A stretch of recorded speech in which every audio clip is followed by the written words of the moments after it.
이 변화의 속도가 너무 빠른데요? 내부에서도 네. 엄청난 변화가 일어나고 있는 거 아닌가. 그만큼 핫했기 때문에 주가도 반응을 했던 거겠네요.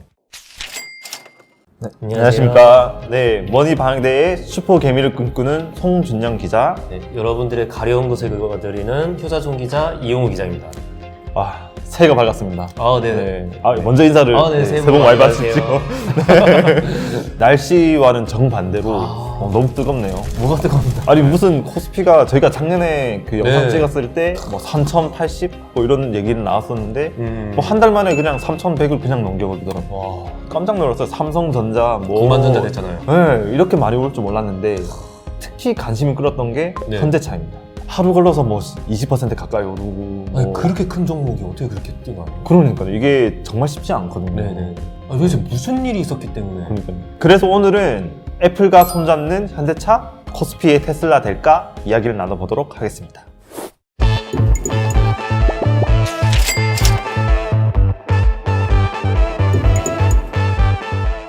현대차가 하루 만에 네. 20% 넘게 올랐다고 하는데 도대체 무슨 일이 일어난 건가요? 혹시 그 전에 현대차에 대한 이미지가 좀 어떠셨어요? 사실 저한테는 여전히 노빠꾸예요. 빠꾸 없다. 음. 현대차는 한번 지르면 그냥 확실하게 지르는 그런 회사? 그래서 저도 약간 비슷한 게 약간 전통적인 제조업? 약간 이런 느낌이었어요. 뭐 그 대량 생산, 전통적인 제조업의 강자, 상징적인 의미가 있죠. 우리나라에서 맞아요. 작년까지만 하더라도 총 10위권 밖으로 밀려났었어요. 이런 4차 산업이라든지 이런 게 없기 전에는 현대차가 시총 2위도 하고 그랬어요. 아, 그렇구나. 네. 네. 삼성전자 다음이었어요. 아, 그 불과 얼마 되지 않았어요. 진짜요? 네. 얼마 되지 않았는데 다시 10위권 밖으로 밀려났다가 지금 다시 올라오고 있는 거죠. 이 변화의 속도가 너무 빠른데요? 맞죠. 내부에서도 네. 좀 엄청난 변화가 일어나고 있는 거 아닌가. 결국은 이게 한 가지인 것 같아요. 현대차의 이미지가 바뀌고 있다.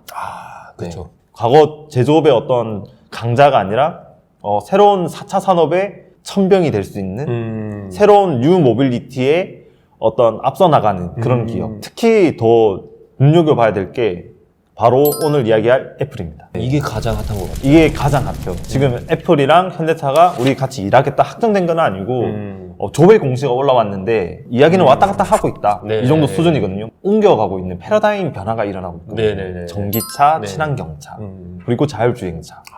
제조업이랑 IT 영역의 경계가 허물어집니다. 사실 뭐 테슬라 하면은 좀 전통적인 어떤 제조업이라고 보기엔 좀 약간 애매하잖아요. 네. 약간 혁신 기업으로 많이 알고 계시잖아요. 맞죠? 네. 그런 것처럼 IT와 어떤 경계가 허물어지고 있는 상황에서 현대차가 이렇게 등장하고 있다는 거는 엄청난 이미지의 변신이 일어나고 있다는 그런 의미로 해석할 수 있는 거죠. 굉장히 그러면 좋은 스타트가 될 수도 있겠네요. 그렇죠. 네. 그렇다면 왜 애플이 현대차랑 손을 잡으려고 할까요? 네네. 제일 궁금한 것 같아요. 저는 처음에 든 생각이 약간 위험하다라는 느낌이 들었어요. 왜냐면 다른 유수한 자동차 기업들을 놔두고 현대차를 했다는 거는 그냥 현대차가 다루기 쉬워서일까? 약간 그런 의심이 좀 전 되더라고요. 근데 이거를 그 증권업계에서 어떻게 해석을 하고 있냐면 그만큼 현대차의 기술력을 인정한 것이다. 네, 아무래도 이제 IT 기업이 제조업을 하려면은 생각보다 진입장벽이 생각보다 높다 그래요. 왜냐면은 뭐 어떤 생산 체계를 갖춰야 되고 또 그리고 그 안에서 노하우가 정말 중요하기 때문에 왜냐면 영업 이익률을 높여야 되는 작업이 있잖아요. 그리고 투자도 많이 해야 되고 공장 하려면은 부지도 사야 되고 기기도 이렇게 들어가야 되고 되게 한동안 헤맸었어요. 그래서 애플 프로젝트가 2014년에 이렇게 시작을 했는데 한동안 헤매다가 테슬라처럼 제조까지 다 하는 게 아니라 제조와 어떤 그런 생산 부분은 기존의 완성차들. 그 중에서도 어떤 전기차나 이런 부분에서 어떤 틀을 만들고 있는. 그 현대차가 최근에 어떤 걸 발표했냐면은 eGMP라는 얘기를 했어요. eGMP. 이게 뭐냐면은 전기차 전용 플랫폼. 네, 기존에는 기존 양산차에다가 전기차 관련된 언어들을 썼거든요. 그렇다 보니까 이게 효율이 또 안 나고 이러다 보니까 우리는 전기차 전용 플랫폼을 만들겠다. 뼈대, 바퀴라든지 뭐 이런 뼈대를 전기차 전용을 만들겠다. 이렇게 된 거죠. 근데 이렇게 할 수 있는 회사가 몇이 없대요. 이게 엄청난 기술력인 거거든요. 왜냐면 전기차는 무게도 가벼워야 되고 배터리 실을 공간도 충분해야 되고 그 다음에 어떤 강성도 갖춰야 되고 되게 쉽지 않은 기술이거든요.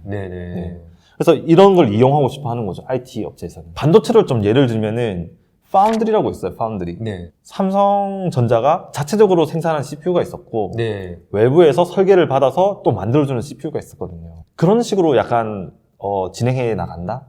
약간 이런 식으로 생각하면 될 것 같습니다. 이미 증권사들도 약간 파운드리랑 약간 비슷하게 좀 이해하면 될 것 같다.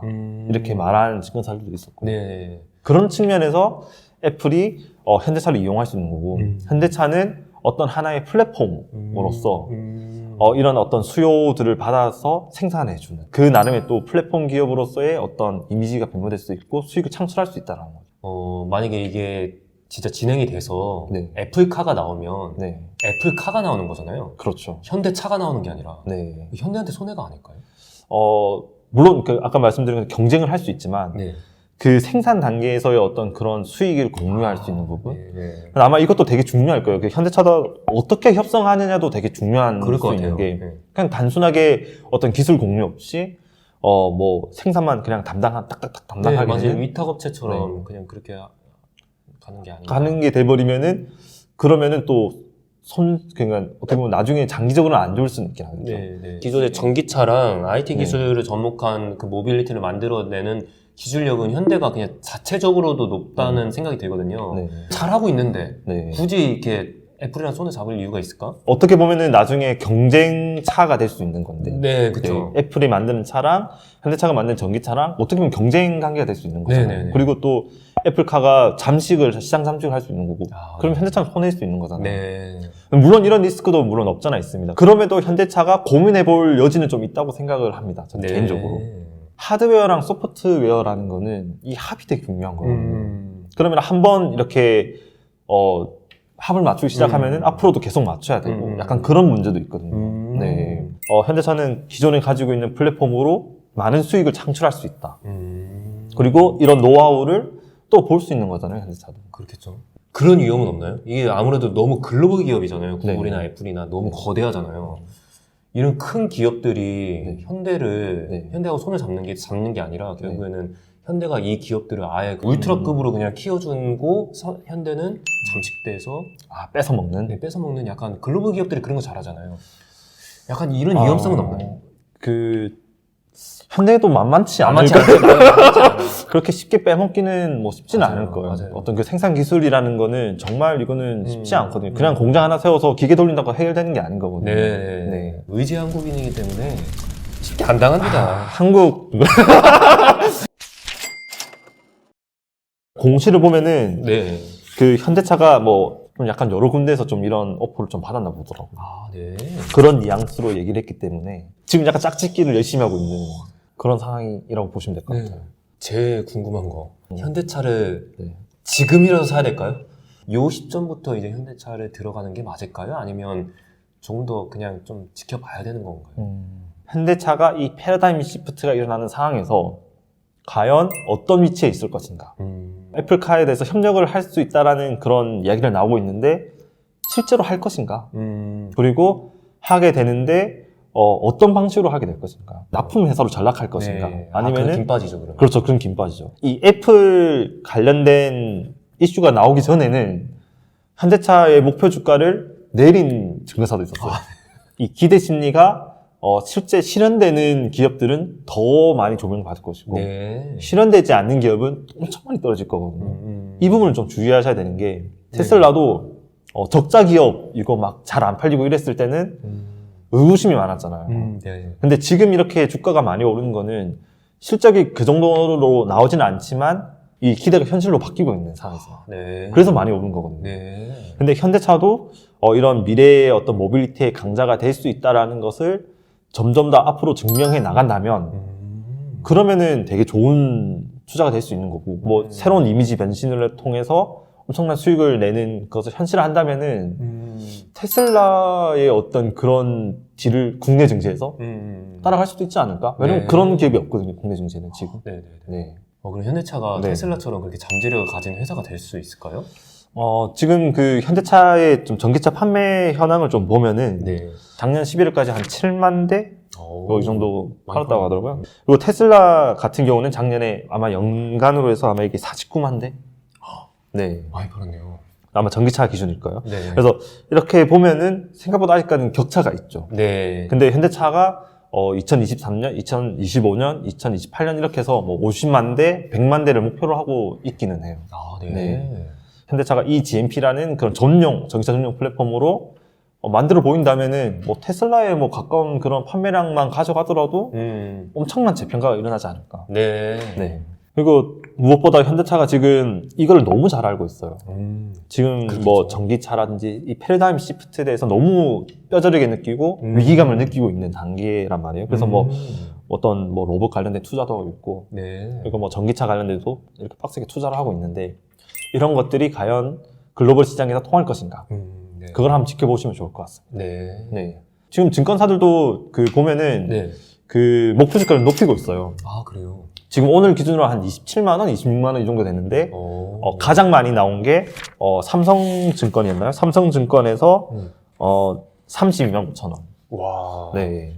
네. 그리고 지금 말씀하신 것처럼 이 현대차가 이렇게 고민이 많다, 현대차가 고민을 많이 한다고 하니 애플하고 잘 안 된다고 해도 네. 결국에는 이쪽으로 갈 것 같아요. 아, 맞아요. 이건 주가는 거기에 반영이 돼서 네. 계속 오를 수도 있겠다라는 개인적인 생각이 좀 듭니다.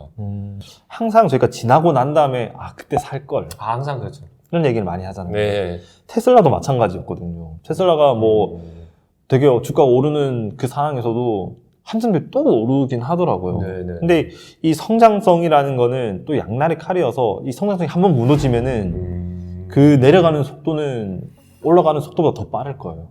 네. 그런 이런 리스크들을 잘 고려하시고 투자에 참고하시면 좋을 것 같습니다. 저희가 다음번에도 뭔가 그 시장에서 좀 핫한 종목들, 네. 우리가 투자해야 될까 말아야 될까 이런 종목들 들고 와서 한번 이야기 나눠보도록 하겠습니다. 네. 지금까지 슈퍼개미를 꿈꾸는 송준영 기자, 네. 효자손 기자, 이용 기자였습니다. 네, 감사합니다.